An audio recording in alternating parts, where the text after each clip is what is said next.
Hello, and welcome to some special anniversary entertainment. The Hero of Two Worlds pilot. So today is July 27th, 2022. It's the 15th anniversary of the first episode of the History of Rome, which means this is my 15th anniversary as a podcaster. To celebrate, I thought I might drop something completely different into this feed, strictly for fun and entertainment purposes. Those of you who follow me on social media might know that for a long time, I've had an eye on turning something from the podcasts or the books into a scripted TV series or a film. Script writing has been a long-time hobby of mine. I've pitched some people in Hollywood on various things, but of late it's gotten a bit more serious.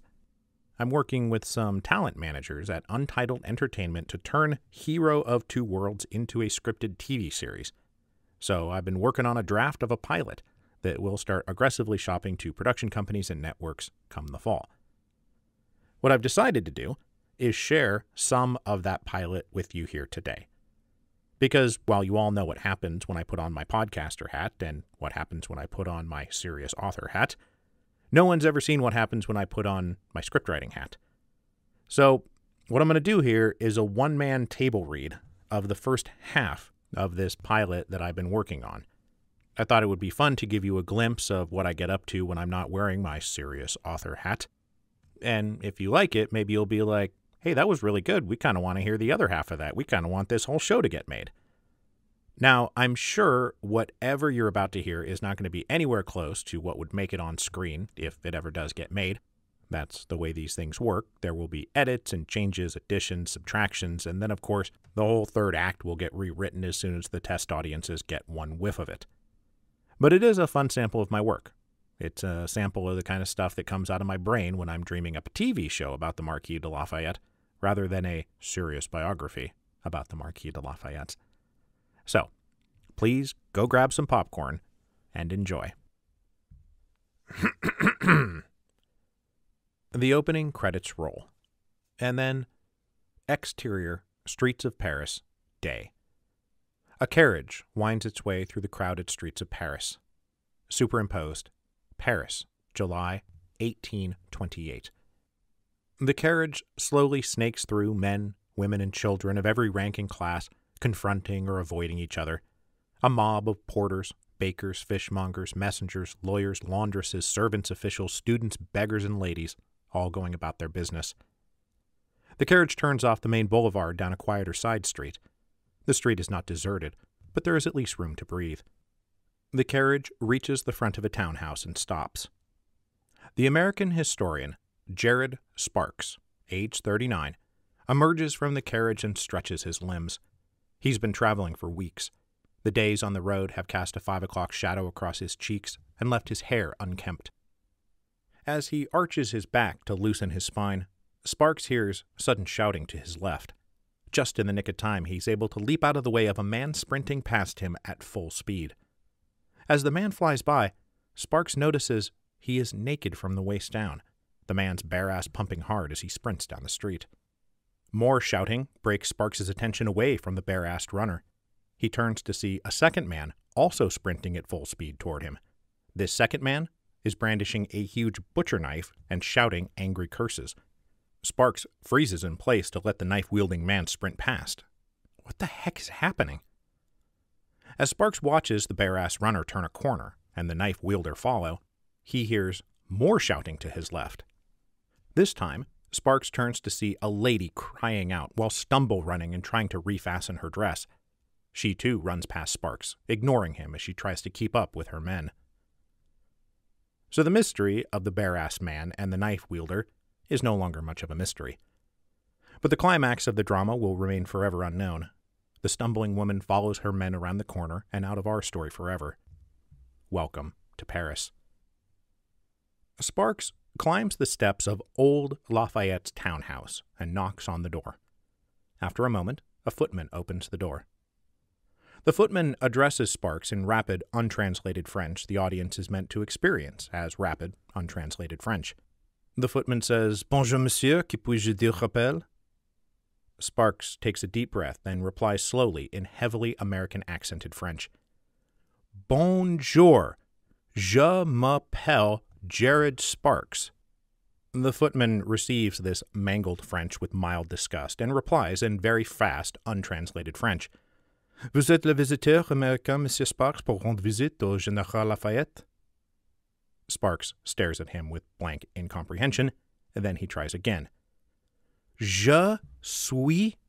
The footman matches his pace and cadence and says, American? Sparks brightens and says, Oui. The footman says in broken English, You speak English? And Sparks replies with evident relief, Oh, yes, thank goodness, I do speak English. I studied French at Harvard and read it quite well, but it's a very different thing to engage in conversation with a native speaker, and since my arrival, I must confess. He breaks off, realizing the footman has no idea what he's saying. Sparks says, You speak English? And the footman says, No. Sparks is briefly flummoxed, but the conversation is interrupted by a call from deeper inside the house. Mr. Sparks! The footman steps to one side, and old Lafayette, age 70, appears at the door. Old Lafayette is heavy-set and walks with a limp aided by a cane. He is impeccably dressed in the stylish clothes of a prosperous 19th-century gentleman and sports an almost believable toupee. He has a broad grin of welcoming generosity. Old Lafayette says, Mr. Sparks, welcome, welcome, welcome. Old Lafayette embraces Sparks and offers the traditional two-cheek kiss.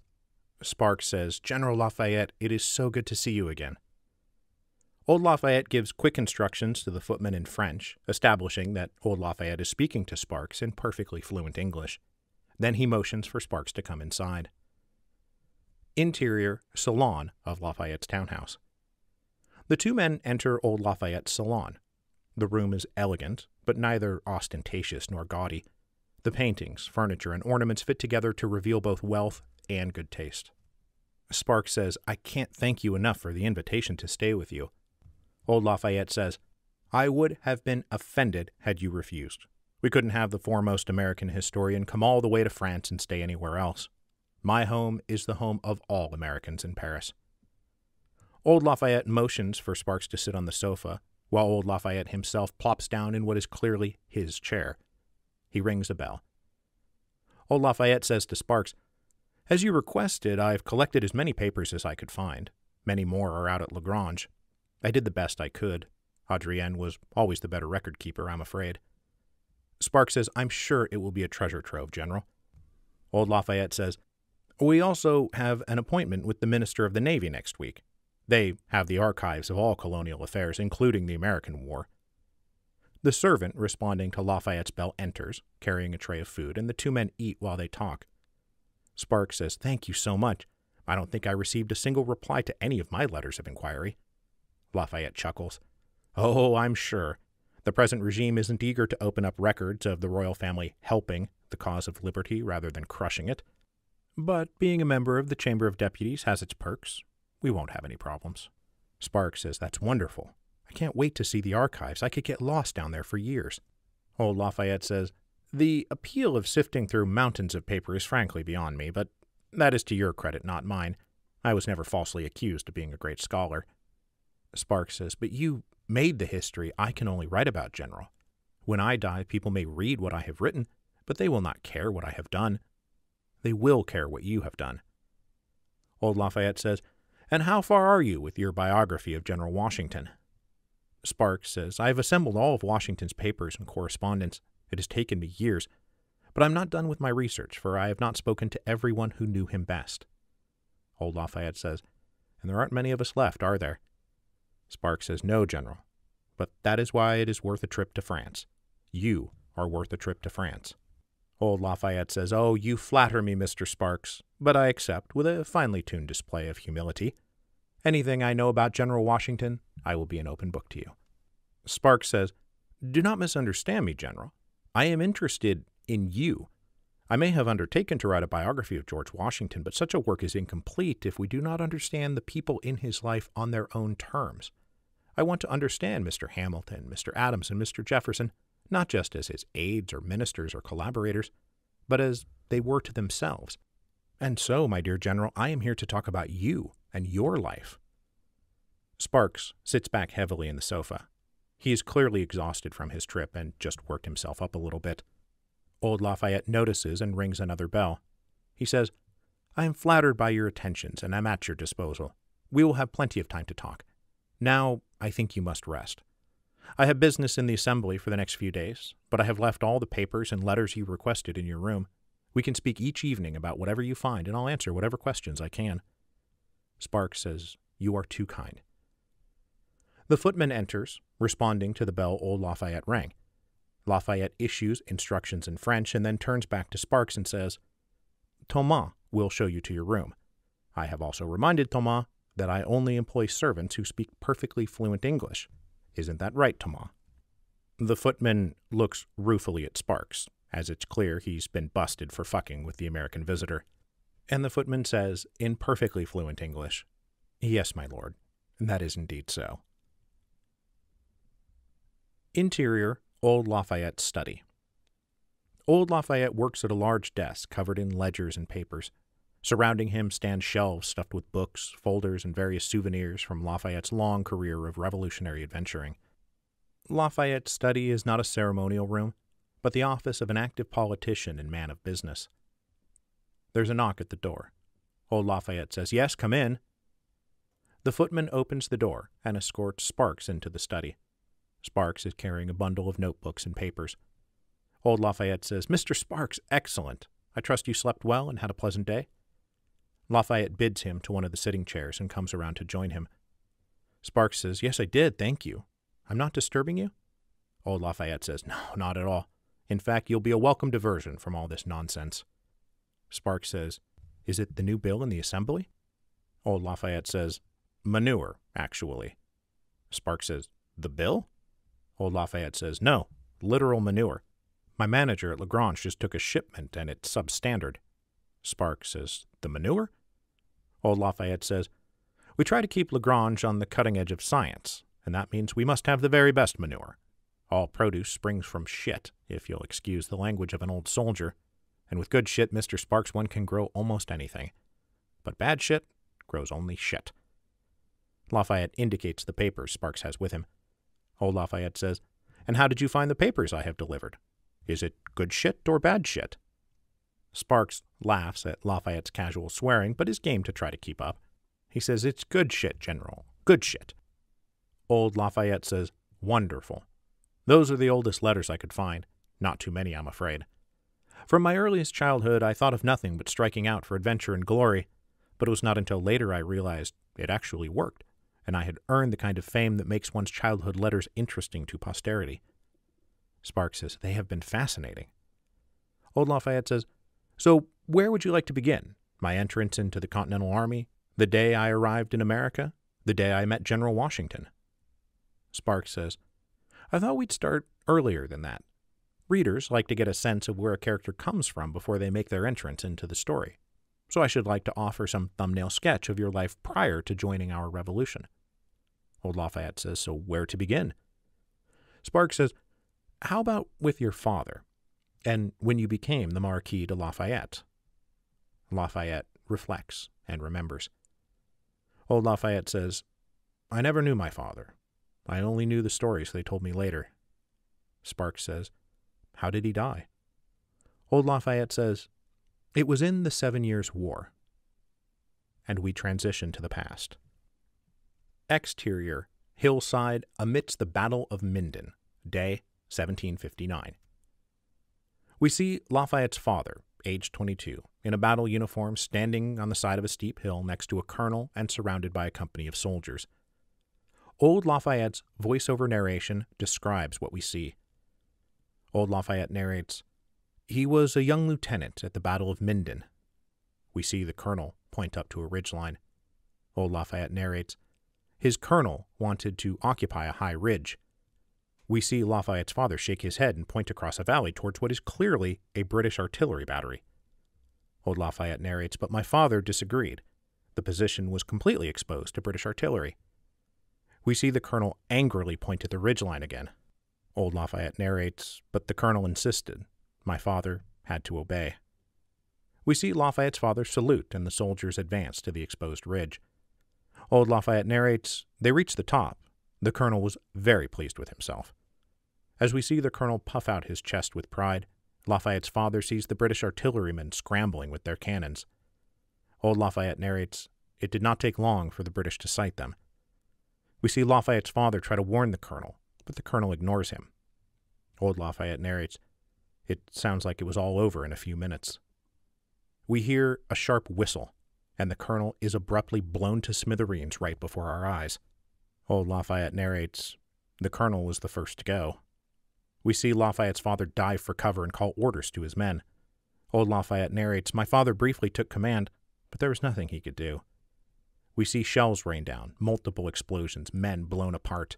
We see Lafayette's father stand helplessly amid the carnage. Then we hear another sharp whistle, and Lafayette's father looks up at the sky. Lafayette's father says, Merde. And we cut back to the present. Interior, old Lafayette's study. Sparks is furiously jotting down notes.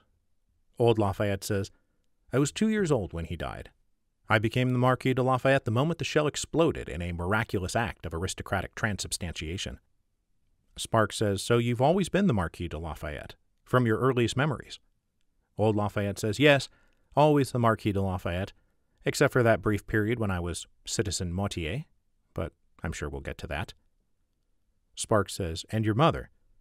Old Lafayette says, the Lafayettes were poor country nobles, but my mother came from a rich family that lived in Paris. We lived in the Luxembourg Palace. Sparks is astonished. In the Luxembourg Palace? Old Lafayette says, not the whole thing, mind you. Back then, noble families rented apartments inside. But my mother's family was of substantial means, as I later found out. Sparks says, when she died? Old Lafayette says, yes, I was only 12. And we transition to the past. Interior sitting room of the Luxembourg Palace. We see Child Lafayette, age 12, sitting on a sofa in a sumptuously furnished room. He sits alone. His head is down. The door opens and his tutor, Abbé Féon, age 25, enters. Féon sits down next to the boy. Child Lafayette says nothing. Abbé Féon says, I'm so sorry, my lord. She's gone. Child Lafayette continues to stare down and say nothing. Old Lafayette narrates, I was an orphan at 12, no brothers or sisters, my grandmother and aunts back in Chavignac. Only my tutor, Abbé Féon, was there to look after me. We transition to interior corridor of a law office.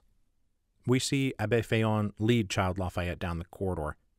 Old Lafayette narrates, 2 weeks later, my grandfather died, my mother's father. They said he died of a broken heart for losing his daughter, my mother. Interior, a state lawyer's office. Abbé Féon escorts Child Lafayette out of the corridor, through a door, and into a room where an estate lawyer waits, seated behind a desk. Abbé Féon indicates Child Lafayette should sit in a chair opposite the lawyer.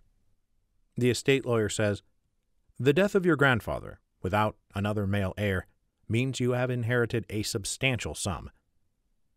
Old Lafayette narrates over the lawyer's summary of his real estate portfolio, which recedes to a low drone.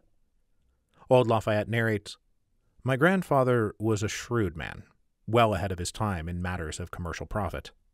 We come back to hear the lawyer continuing, which comes to over 50,000 livres on top of the estates in Brittany, totaling. And again, Old Lafayette narrates over the lawyer's drone. Old Lafayette says it turned out to be quite a portfolio. And then we come back to the lawyer. So in sum, we estimate 120,000 livres a year annual income. The lawyer looks up with expectant finality, but Child Lafayette says nothing. Abbé Féon says, it is an enviable fortune, my lord. The estate lawyer says, enviable? Did you hear me? 120,000 livres a year. He's one of the richest men in the kingdom of France. Child Lafayette remains silent. The estate lawyer says, did you hear me, my boy? You're one of the richest men in the kingdom. Child Lafayette finally looks up and says, I miss my mother. Exterior, Luxembourg Garden, day. We stay in the past, as old Lafayette continues to narrate. Child Lafayette, now 14, walks in the garden alone. Old Lafayette narrates, "I didn't know it at the time, but my fortune, and the fact that I was an orphan, made me the single most eligible bachelor in France, and when I was 14, the suitors came calling." Abbé Féon approaches Child Lafayette and intrudes on his lonely stroll. Abbé Féon says, "My lord, there's someone who wants to meet you." Child Lafayette says, "Who?" Abbé Féon says, "The Duke Diane. He's here now." Child Lafayette says, "The Duke Diane? Of the Noailles family?" Abbé Féon says, "Yes, so mind yourself. Come now." They walk back to the Luxembourg Palace. Child Lafayette says, "Why does he want to see me?" Abbé Féon says, "I'm sure he'll let you know." Interior, sitting room of the Luxembourg Palace. Jean de Noailles, the Duke Diane, age 43, sits on the same sofa in the same place that Lafayette was sitting when he was told his mother died. Diane is plump, comfortable, and exquisitely dressed. He is the perfect model of a resplendent courtier. Child Lafayette approaches and bows. "My lord." Diane nods with the practiced ease of casually supreme authority.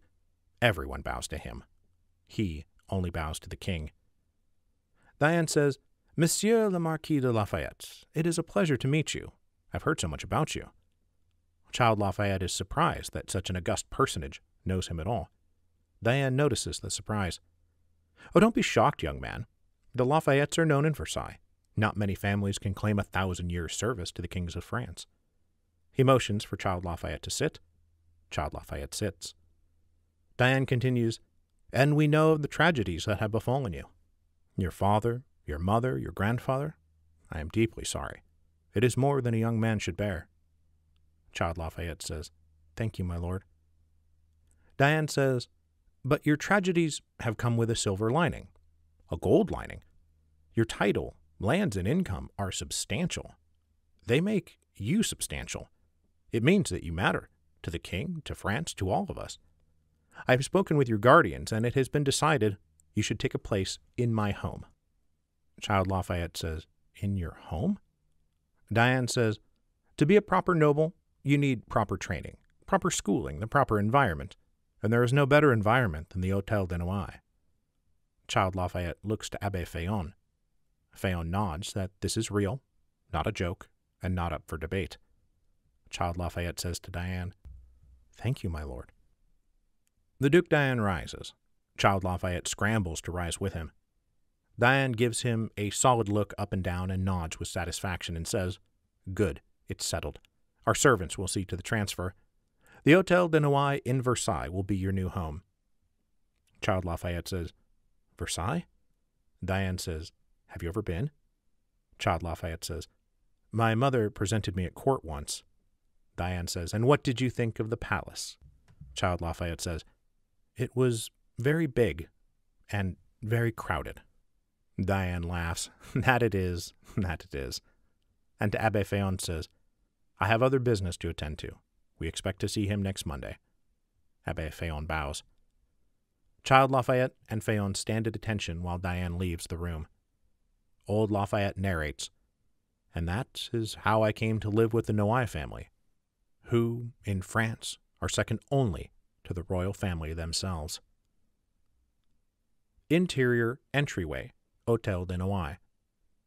Child Lafayette and Abbé Féon are escorted into the house by a servant. The Noailles mansion is extremely posh. This is the home of one of the richest and most powerful families in the world. They dominate politics and are patrons of the arts and sciences. Sumptuous tapestries and carpets line the walls and floors. Classical Greco-Roman statues, Renaissance paintings, and glittering ornaments fill every corner of the hall. Henriette d'Aguesseau, Duchess Diane, age 41, emerges to greet them. Abbé Féon instantly bows and nudges Child Lafayette to do the same. The Duchess Diane says, "Welcome to our home," and to Lafayette says, "To your home." Abbé Féon takes a last look at Lafayette and says, "I have to leave now." Child Lafayette says, "But..." Abbé Féon says, "I must leave, my lord." Abbé Féon turns to the Duchess. "My lady, I leave him in your care." She accepts this transfer with a nod, and Phaon departs. Old Lafayette narrates, "The Duchess was very kind to me." As old Lafayette narrates, we see the Duchess lead Child Lafayette on a tour of the house. Each room is more splendid than the last. Old Lafayette narrates, "It wasn't until much later I learned she had been opposed to everything, to all of it. But I knew none of that at the time. I knew nothing at the time." We transition to interior parlor of the Hôtel de Noailles. The Duchess leads Child Lafayette into a parlor. 4 sisters sit at a table playing a card game. Louise, age 14, Adrienne, age 12, Antoinette, 10, and Angelique, 8. Of these 4 girls, we only truly care about Adrienne. She looks up and notices her mother and Child Lafayette. Old Lafayette narrates, "Adrienne did not know anything either, did not even suspect what the adults had decided for us." The Duchess Diane says, "Girls, this is the Marquis I told you about." The girls stop playing and assemble in a row, oldest to youngest. Louise, the oldest, says with rehearsed formality, "Pleased to meet you. Welcome to our home." Angelique, the youngest, says with careless curiosity, "Is it true your whole family is dead?" Adrienne shoots her an angry look. "Angelique!" Lafayette is tongue-tied by this exchange. Adrienne says to Lafayette, "Please ignore her. She's young." And to Angelique, "And quite rude." Then she turns back to Lafayette. "I'm Adrienne. It's nice to meet you." Adrienne smiles at Lafayette. It is warm and comforting. He smiles back shyly. They like each other, which is good, because unbeknownst to either of them, their marriage has already been arranged. We return to the present. Interior, Old Lafayette's study. Old Lafayette gazes off wistfully, remembering the first time he met his future wife. Sparks says, "When did you find out you were engaged?" Old Lafayette says, "Not until I was 16. For 2 years we thought I was just a ward in their home, but they wanted to wait until we weren't children anymore." Sparks says, 16 is still young." Old Lafayette says, "Yes, but young like a teenager, not young like a child. And there is a difference." Sparks says, "What was it like being a teenager at Versailles?" Old Lafayette says, "If I was a shameless charlatan, I'd tell you that I was the dashing star of the show, that all the ladies lusted after me, that I won every contest, game of cards, and horse race. But the truth is, I was awkward and miserable." We transition back to the past. Interior salon of the Versailles Palace. Old Lafayette narrates, "I never fit in with the Versailles crowd." For the first time, we meet Lafayette as young Lafayette, age 16, now played by the actor who will star in all subsequent episodes about Lafayette's adventures during the American Revolution. Young Lafayette leans against a wall with a drink in hand, set slightly apart from a dozen young nobles seated on sofas and chairs, laughing and gossiping, all of them drinking copious amounts of wine. Young Lafayette is good-looking, sharply dressed, and well-groomed, but seems afraid to move a muscle or join in the revelry for fear of making a mistake. Young Lafayette observes a conversation around one of the sofas. A young lady says, "And do you know what color she wore?" A handful of young ladies and gentlemen hang on this question waiting for the answer, and she says, "Blue!" And they all burst into uproarious laughter, falling over themselves at the mere thought of someone wearing blue. Young Lafayette takes a drink but does not crack a smile. Old Lafayette narrates, "I never understood them, to be honest, the things they cared about, the jokes they made." We see young Lafayette scan the room, as old Lafayette narrates, "These frivolous creatures were the future of our kingdom." Young Lafayette looks at the Comte de Provence, age 18, a plump young man holding court, surrounded by a few sycophants nodding at his apparent brilliance. Old Lafayette narrates, "The Comte de Provence, for example, a royal prince and future King Louis XVII, always showing off his mastery of obscure trivia." Young Lafayette turns to a card table, where one particularly dashing teenager throws down a card to win the hand, gloating with delight as the others groan. Old Lafayette narrates, "There's the Comte d'Artois, another royal prince, and our present Majesty, King Charles X. He won everything. And then, of course, A door bursts open and in strides Marie Antoinette, age 18, flanked by a coterie of ladies-in-waiting. Old Lafayette narrates, Marie Antoinette, shortly to be our queen. Marie Antoinette says, I've just come from my husband's room. Somebody get me a drink. The room instantly shifts to make her the center of attention. The main sofa is vacated to make room for her. A drink is placed in her hand. Marie Antoinette flops down on the sofa and downs the glass in a single gulp. When she finishes, she calls over to the Comte d'Artois, still sitting at the card table, one of the only people in the room not making a fuss over her. Marie Antoinette says, Monsieur le Comte d'Artois, why is your brother, my husband, such a frightful bore? She waggles her glass for a refill. Artois says, Our dear grandfather is nearly dead. Louis will be king soon. It weighs him down. Marie Antoinette says, Well, I will be queen soon. You don't see me moping about the palace. And Artois says, We can't all rise to life's challenges, madame. He takes a pregnant pause to deliver a suggestive punchline about his brother's well-known impotence. My poor brother least of all. Everyone bursts into laughter. Marie Antoinette drinks some more wine. He just bores me stiff. A young lady says, But imagine if he actually bored you stiff. Marie Antoinette laughs. Well, then I wouldn't be bored stiff, would I? Everyone in the room dissolves into laughter. Young Lafayette observes this from his perch on the wall. He feigns a smile to fit in, but the smile doesn't matter, because nobody even notices he's there. Exterior garden at Versailles. Young Lafayette and Adrienne walk in the garden. Old Lafayette narrates, It was better with Adrienne. She at least liked me, helped me navigate this alien world. Adrienne says, Well, blue was last season. That's why they laughed. Young Lafayette says, I thought last season was yellow. Adrienne says, No, blue. But I don't see why they have to mock her. She's been in London for a year. How was she supposed to know? It's not funny. It's just cruel. They keep walking and talking as old Lafayette narrates. Adrienne was the kindest of them by far. We knew we were engaged by then. I had seen other marriages. I had seen Louis and Marie Antoinette. I knew I was lucky. Lafayette and Adrienne reach Adrienne's older sister Louise, now 16, and her new husband, the Vicomte de Noailles, age 17. They are waiting on a spread-out blanket. Noailles is handsome, charming, and easygoing. Louise is a perfectly dressed young lady. Old Lafayette narrates, And I had friends in her sister Louise and my new brother-in-law, the Vicomte de Noailles. Noailles says, Thank God you're here. Did you bring the wine? Adrienne reveals that she is carrying a basket full of cheese. Young Lafayette says, No, we brought the cheese. Noailles says, Bah, where's the wine? Adrienne says, Elizabeth and the Comte de Ségur are bringing it. And here they are now. Elizabeth Daguesseau, age 21, and Louis-Philippe, Comte de Ségur, age 19, arrive arm in arm.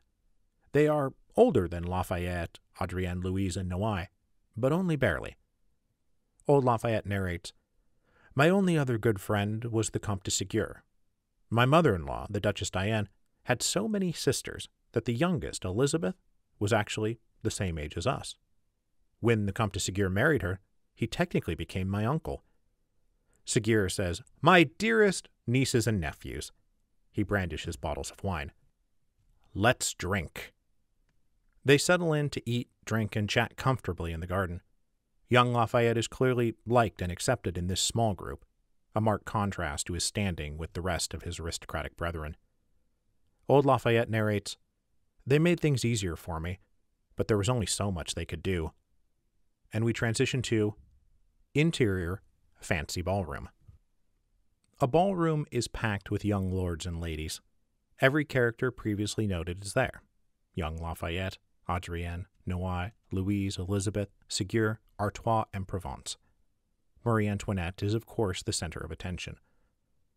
Marie Antoinette says, Let's have a country dance. I want a country dance. Everyone quickly assembles in two lines, ladies facing gentlemen. After the brief chaos of forming these lines, young Lafayette looks up and realizes he is standing opposite Marie Antoinette. Instant mortification. The music begins. Lafayette and Marie Antoinette begin the maneuvers of a traditional contradance. Marie Antoinette's moves are careless but graceful. Lafayette's, however, are rigid and bumbling. When they draw near, he steps on her toes. She shoots him an annoyed look. Her look only makes him dance worse. They move apart and then draw near again. He steps on her toes. Again. Marie Antoinette hisses, "What are you doing?" Lafayette whispers, "I'm sorry." They draw apart and draw near again. As they approach each other, she looks him in the eye and says, "You better not." He steps on her toes again. Marie Antoinette says loudly, "My God, are you blind or drunk?" Young Lafayette says, "I'm so sorry." The couples around them take notice that the Queen is highly annoyed with Lafayette. The Vicomte de Noailles is dancing with Adrienne, and they too notice with sympathetic chagrin. Noailles says to Adrienne, "I don't think our boy is faring too well over there." Adrienne sighs. "I've tried." And from their perspective, we hear Marie Antoinette say, "Ouch, idiot!" Adrienne says to Noailles, "I'll keep trying." When the dance is over, young Lafayette rejoins his small circle of friends. He is anxious about the consequences of the dance. Young Lafayette says, How bad was it? Do you think anyone noticed?" They look across the room and see Marie Antoinette pantomiming like a drunken blind man. Everyone around her turns to look at Lafayette and laugh with mean-spirited delight. Lafayette is mortified. His friends are sympathetic, but can't deny that his performance was awful. Seguier says, "Well, look on the bright side." But he doesn't finish the thought. Young Lafayette says, "Well, what? What's the bright side?" They hear the crowd around Marie Antoinette laugh again. Seguier says, "Sorry, I was hoping if I started the thought something would pop into my head." Noailles claps Lafayette on the shoulder and says, "I suggest we get you very drunk. At least then you'll have an excuse." We transition to interior cathedral. A huge assembly of guests fill a church decorated for a grand wedding. Lafayette and Adrienne stand at the altar. Old Lafayette narrates, "Adrienne and I married in the spring of 1774. The Archbishop of Paris himself presided. She was a daughter of the Noailles, so all of society was there. And for the first time, we were the center of attention. The Archbishop says to the couple, 'Are you prepared, as you follow the path of marriage, to love and honor each other for as long as you both shall live?' Adrienne says, 'I do.' Young Lafayette says, 'I do.' The Archbishop says, 'Then with the power vested in me, I now pronounce you man and wife.' The happy couple turns to face the assembled guests. Old Lafayette narrates, 'But old King Louis XV had other plans.' From the back of the church we hear doors banging open. A royal messenger rushes into the hall. He says, 'The king is dead! The king is dead!' This sets off a ruckus clamoring. People begin to weep, bolt out of their seats, rush from the cathedral, as Adrienne and Lafayette stand and watch. Within moments, the entire cathedral is empty, and they stand alone, facing an empty hall. We cut back to the present. Interior, old Lafayette's study. Sparks looks up from the notes he's taking. Sparks says, "The king died on your wedding day? They announced his death at your wedding?" Old Lafayette looks a bit sheepish and says, "Well, perhaps I exaggerate a bit." Sparks shuffles through the papers he brought and pulls one up. He says, "Ah, yes, here.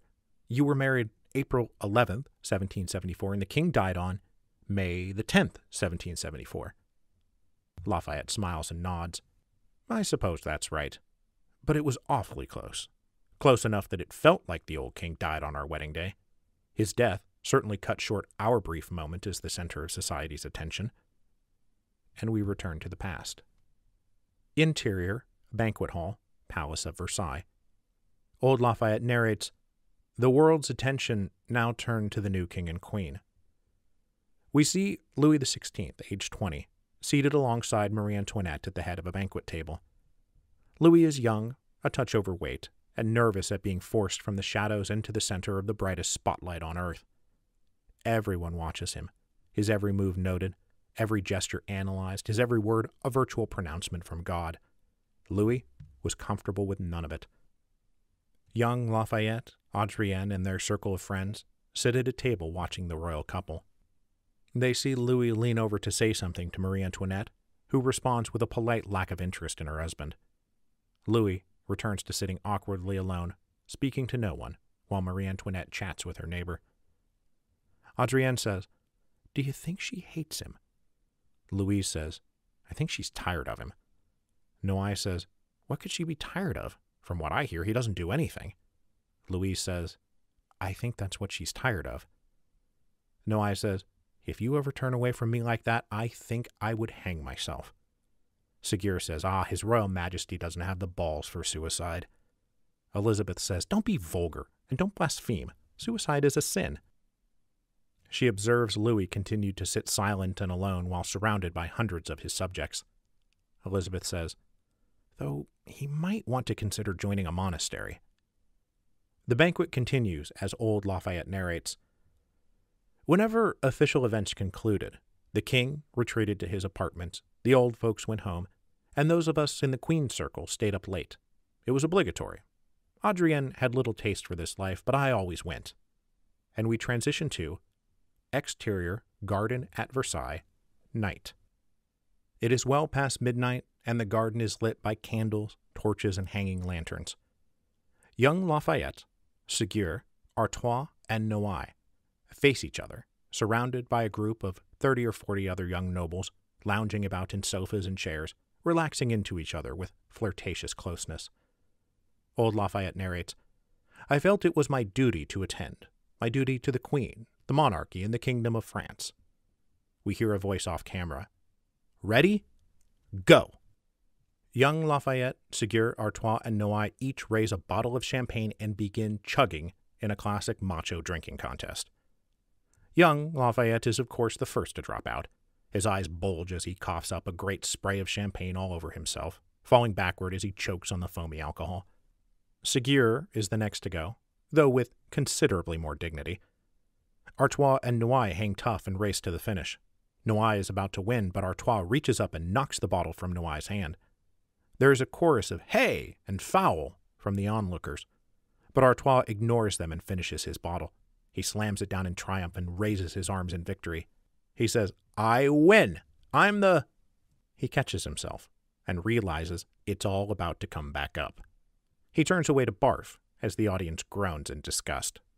Noailles staggers forward and says, "Forfeit! I win! I'm the—" But as he stumbles forward, he trips over young Lafayette, laying prone on the ground, still struggling to recover. Noailles trips and knocks over Ségur, so now all 4 young men wind up on the ground in various states of distress. Old Lafayette narrates, "We were, after all, the future of France." We transition to interior, the Duke Diane's study. The Duke Diane sits across from Lafayette, eyeing him with suspicious disappointment. Lafayette is haggard, his eyes bloodshot. Old Lafayette narrates, "My father-in-law, however, was becoming disenchanted with reports of my social struggles." Diane says sternly, "You can't dance, you can't ride, you can't even drink. I hear he'll take you on as a favor to me, and I hope that in his company you'll learn how to fit in." Old Lafayette narrates, "The Comte de Provence did not think much of me. He did not think much of anyone but himself." And we transition to interior, parlor in the Palace of Versailles. We see young Lafayette enter a parlor where Provence is pacing the room like a college professor, with half a dozen young men seated around him. Old Lafayette narrates, "He was convinced he was the smartest man in France." Provence is saying, "And after Claudius came Nero, and after Nero Galba, and then Otho.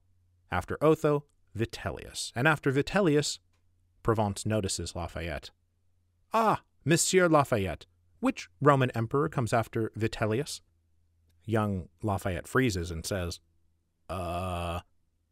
Provence says, "Come now, this should be easy. After Vitellius comes—" Young Lafayette says, Trajan?" Provence bursts out laughing with calculated disdain. "Trajan? Oh my good lord! It's Vespasian, my dear Marquis, Vespasian." He sounds out Vespasian like he's talking to a 6-year-old. Old Lafayette narrates, life in Provence's entourage would have been a circle of hell beyond even Dante's imagination. So I hatched an escape plan. They are Mercury, Venus, Earth, Mars, Jupiter, and Saturn. All were known to the Babylonians. Lafayette enters the group around Provence and says much too loudly, "That is so interesting, sir." Provence says, "Thank you, but please do not interrupt. I was about to list the moons of these 6 planets from memory. They are—" Young Lafayette interrupts and says, again much too loudly, "From memory? Wow! Well, you know what they say. Memory is the fool's substitute for intelligence." This brings the whole group to a dead silence. Provence sputters with rage, unable to speak. Lafayette walks away. His strategic bomb successfully detonated. Interior, Duke Diane's study. Young Lafayette once again sits before his father-in-law receiving a tongue lashing. Diane says, "Did you say it? Tell me you didn't say it." Young Lafayette says, "I said it." Diane says, "Why?" Young Lafayette says, "I just said it."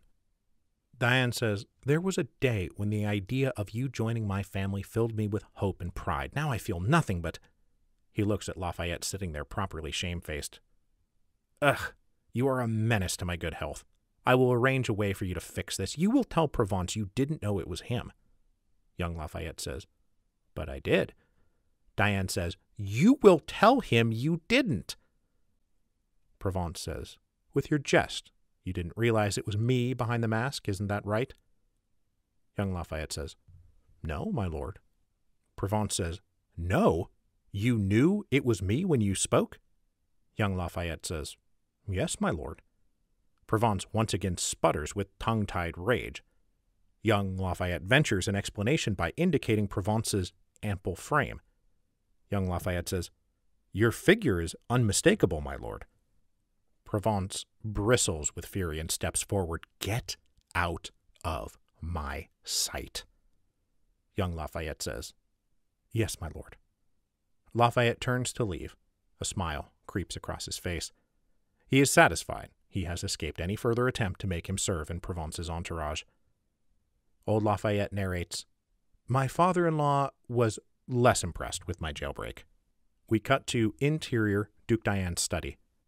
We see the Duke Diane seated at his desk, having just received word from a messenger. He is red-faced with anger. He said what? And we cut back to the present. Interior, Old Lafayette's study. Old Lafayette is laughing at the memory of his father-in-law's rage. Old Lafayette says, "I never hesitated to make myself disagreeable to ensure my freedom." Sparks says, "The little cliffhanger tease I'll leave you with." Lafayette about to go to Metz with his friends, the Vicomte de Noailles and Comte de Ségur, where they will sit at a dinner in honor of the British Duke of Gloucester, who will fortify himself with drink and then proceed to champion the rights of the American colonists.